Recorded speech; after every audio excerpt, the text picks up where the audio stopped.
Sir Vito, pwede po bang hindi magpatuli? Okay, atin po itong sagutin kapatid.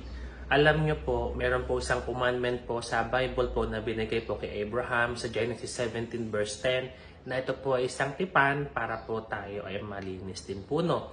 So ito po ay ginagawa sa ating mga Kristiyano po para po din maproteksyonan po tayo para hindi magkaroon ng infection at hindi po tayo magkaroon ng paulit-ulit po na urinary tract infection.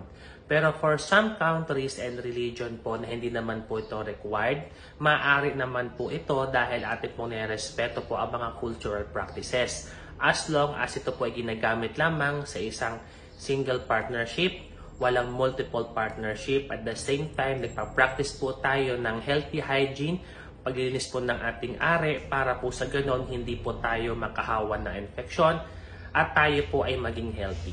Ito po si Dr. Vito, ang inyong Mindoreñong